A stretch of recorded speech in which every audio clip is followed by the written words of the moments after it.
Good morning and welcome to another movement session. Today I'm greeting the sunrise. I'm fortunate enough to be down in southern Italy for this, so you're joining me here for this beautiful morning. This morning session, the moves today are definitely on the accessible side. The goal of this session, which is about 20 minutes or so, is to primarily focus on spinal awareness and basic mobility. So I'm going to blur the lines between active and passive mobility here. So none of these moves are held for particularly long, so they're generally movement based. But of course, if something feels right or good for you to linger in, go for it. And what we do is we'll work through some basic sequences after a brief warm-up that focus mostly through the center line. And then once we've established that, we'll add some rotations and some twists to that. So it's a very good way to either start your morning, but of course it can be used if you've been stuck in a chair for a long time or you just want to bring some awareness to your body. Of course, it's a great add-on before, after any other movement modalities. This one itself is certainly more on the easy level, slow pace, and when you see how the movements go, I advise you to try and match your breath with the movements. So I'll move, and in general I'll be inhaling and exhaling depending where I am in the move.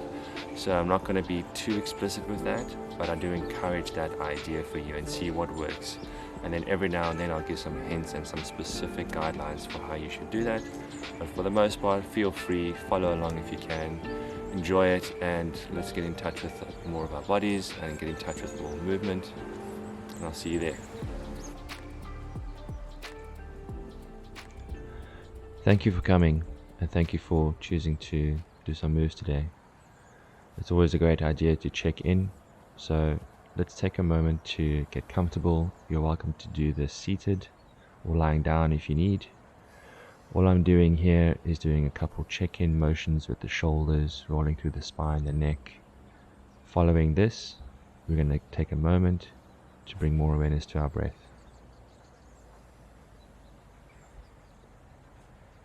So pay some attention to where you are, some attention to what's in contact with you.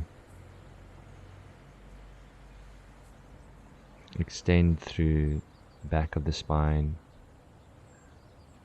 Lightly lift the weight of your head off of your shoulders more vertically.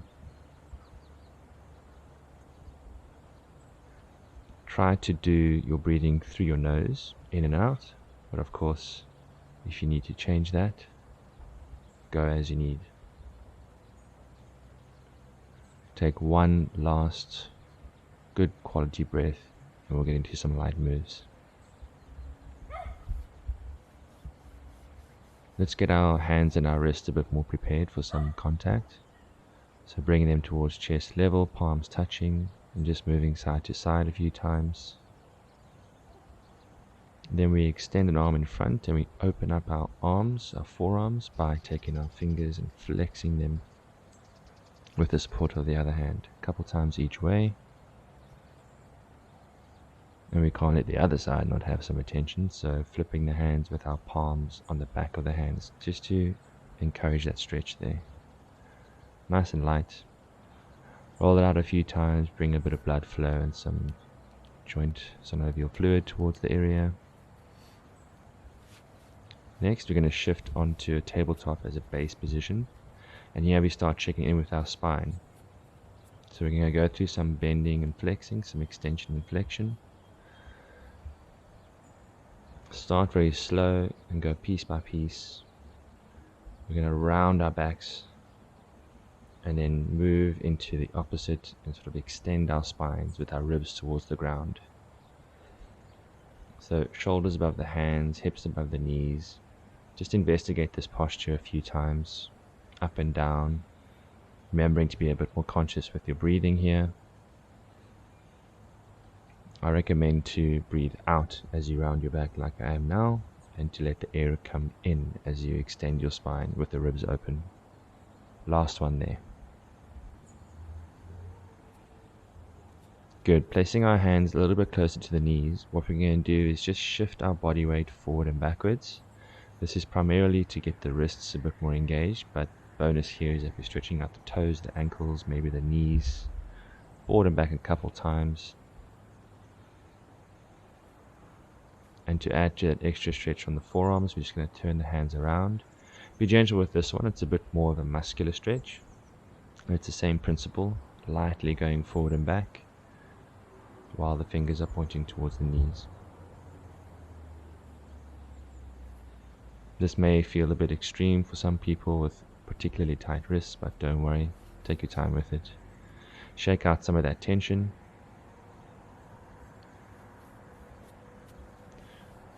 Next, we're going to start going a little more specific with where our spine is getting some attention. So clasping the hands together, flip them inwards and extend them in front of your chest level. And what we can do is we're going to start in a rounded posture, and we're going to activate and lengthen up to the top as we reach overhead. Back, forward, down, bringing the hands in front of you and activating that upper back. And what we're going for here is we're extending the upper part of our spine, our thoracic spine.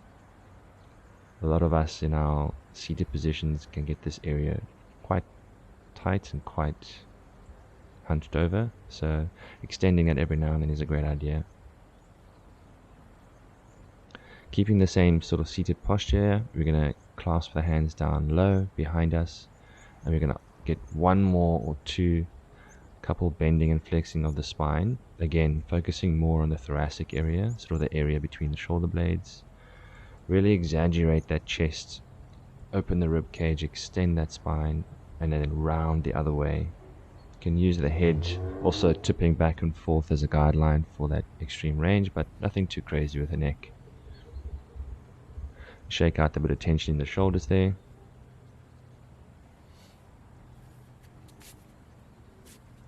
Next, we're going to go into classic position that's great for warm-ups or strengthening in general, into a bridge posture. So from our backs, planting our feet roughly under our knees, hands to the sides, elevating the hips and driving the hips up towards the sky, the ceiling. Hopefully you're outside. Just getting a bit of love to the glutes and the hamstrings. Remember, breathing is still something to be aware of here. And let's add a few movements to that hip drive. Great opportunity here to get the glutes a bit more awake. Always good to help those hips open more and extend more. Again, something that most likely doesn't get a lot of attention these days is driving the hips forward, whether it's running or jumping or lifting. Take one leg into your hands and extend the other one down to the ground, and just check in here very lightly. Pull it towards your chest. Just a couple moments. Change to the other side as well. See how it feels. Give it a few light nudges. Right, next posture here. We're going to return to one of the best things, and that is to open up the hips here. So it's up to you if you would like to keep that back knee up or down. Generally, up off the ground is more of a stretch, so if you feel good, go for it. And just have that foot outside the hands, and we're going to check in here with some small circles, some non-linear motions to see how the hips are doing. Anything that works for you. Changing over to the other side. Foot to the outside of the hands. And just gently check in with any pockets of tightness that you may have. Similar to how with hip extensions, the split stance, this hip opening postures are not common enough in our daily lives, so it's a good thing to check in with them every day. Good stuff.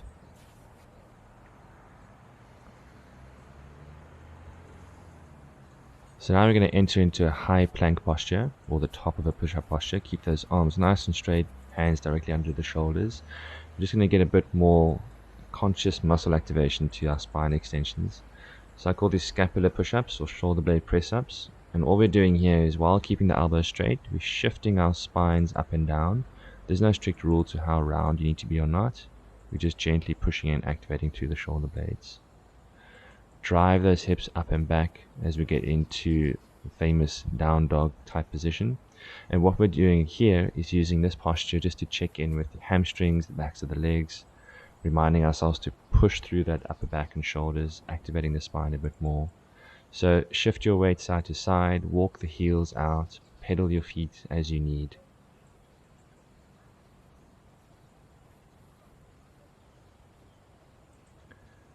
Let's take this opportunity to wave that spine forward, back into a high plank posture, getting a bit more core engaged here. And let's go back and forth a few times like that, just encouraging the segmentation of the vertebra with a bit of muscle activation.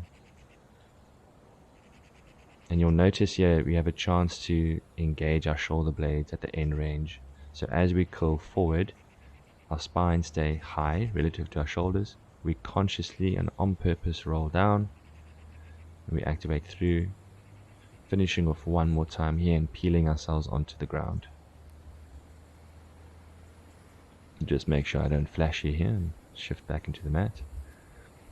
So keeping with the theme of extending that spine, you're just going to get through that middle and lower back activation there. So if your feet are wide here, that's fine. By keeping it together, it gets a bit more control through the musculature. We're taking a moment just to check in and to squeeze those shoulder blades towards our backs. So moving those arms forward and back while keeping our neck, the backs of our necks very long. Tuck that chin a little bit. Get that activation between the shoulder blades as we shift up through the spine roll into a child's pose here, just to relieve some of that activation. Take a moment here, take some good breaths. We can apply the same principle of just checking in, shifting side to side. This for me isn't nice for my lats because of all the swinging and hanging that I do.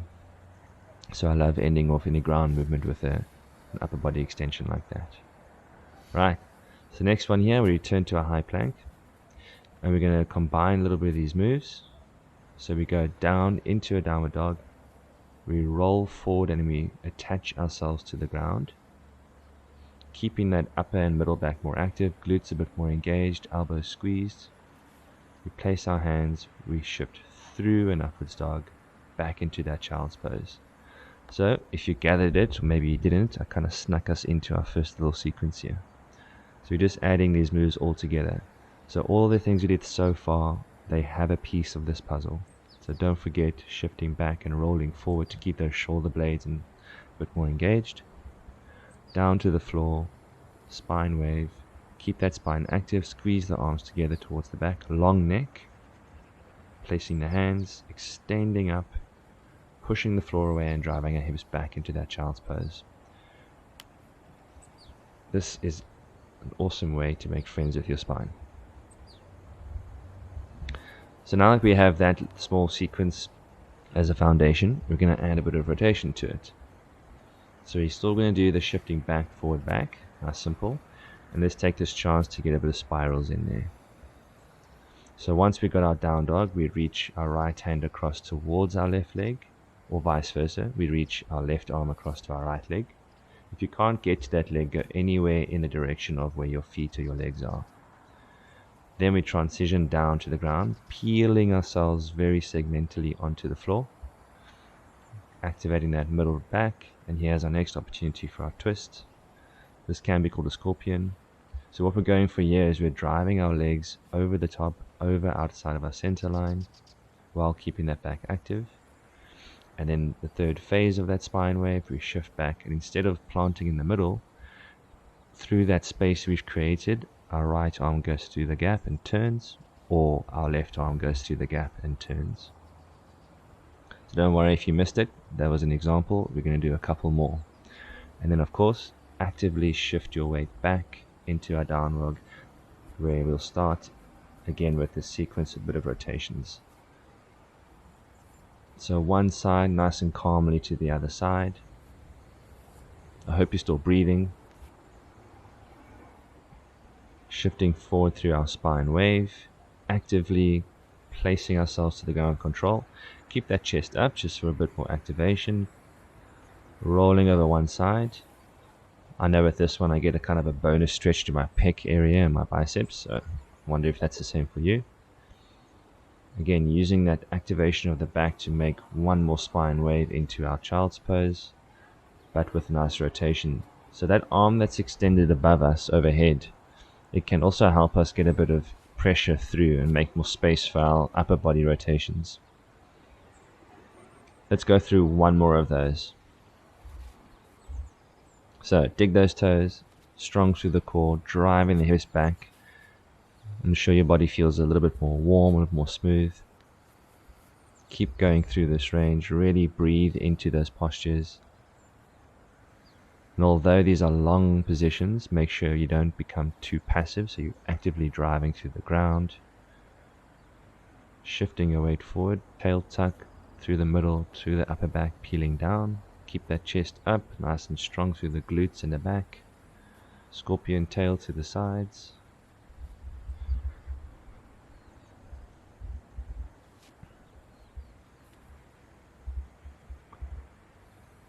Extending through one more spine wave. Add that rotation through to your child's pose. If you can go further this time, go for it, or at the very least, pay some more conscious attention to your breathing quality. One more moment the other way. And shifting out of that sequence there. Awesome. I hope you found that nice and smooth. It's a wonderful posture and transition sequence for us to focus on our spines, our hips. Just gets more breath awareness to us. It's completely very gentle. Right, we shift into the next phase here. Sitting with our knees and feet wide, we're going to shift to one way, continuing with the theme of adding some rotations to our spinal axis. Just go once or twice when you're at your left side, and when you shift over, once or twice to the twist to the other side.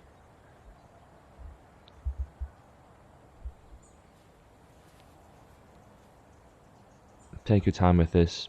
If I'm going too fast, you can do it in your own way. And finish off the last one there. And as we change over into something that looks like a butterfly, or at least the goal is for it to look like a butterfly stretch, I still have a long way to go. So what we're doing here is with our feet together, soles touching each other, our knees flare out to the sides, we're going to reach forward with one towards the general space that the feet take up, or the outside. We're going to lean into our one side, and we're going to push that lower leg. You're going to actively engage that groin muscle there. So it might take a little bit of getting used to this feeling. I get quite a stretch here because my hips, I must be honest, need a lot of love. So we're aiming for the groin here. And I'm applying light pressure, not only with my hand to my knee, but with my knee up towards my hand. So it's much more active. Breathe into it, nice and strong. And let's make sure we do the other side. So remember that a lot of this torque comes from the hip and the spine. So the hands, in most cases when we're reaching, and the arms, in most cases wherever they go, are the result of what's happening with your spine and hips. So take your time, settle in. And I'm just going to add a bit of torque and drive that knee down as I breathe out. You shift it a couple times, and then you hold it out there for a bit. Relax into this, breathe into that space you're creating. And just one more little check-in with the groin, and there we go. So shake it out. Let that tension dissipate. Next, we're going to change into something that gets the more of an external rotation of the hips. Double pigeon, 2 birds, 1 stone. So if you can, if you're able to, you're going to place one knee across bent, so the knee is pointing ahead of you, and you lay the top leg right over it. And if this is far enough for you, that's cool. So we're going to shift forward, and you're absolutely welcome to put your hands down to assist you if you need. And then we just relax into this, breathe calmly. You can extend that wingspan if it helps you get more into the stretch. Take nice quality exhalations here. One more moment and we'll switch over to the other side. So just changing the legs over. Bring that bottom leg across, so your foot goes across your center line towards the other way. And if you can get the top leg over, great. If not, anything where the shin or the foot is over the top will be fine. And if you're seated here and that's stretching enough for you, that's all we need. If you're ready and if you're willing and capable, we're going to shift our body weight forward. Try folding at the hips. Gently get into a posture that you can relax into. As we head towards the end of this movement session, we're going to calm our breathing here.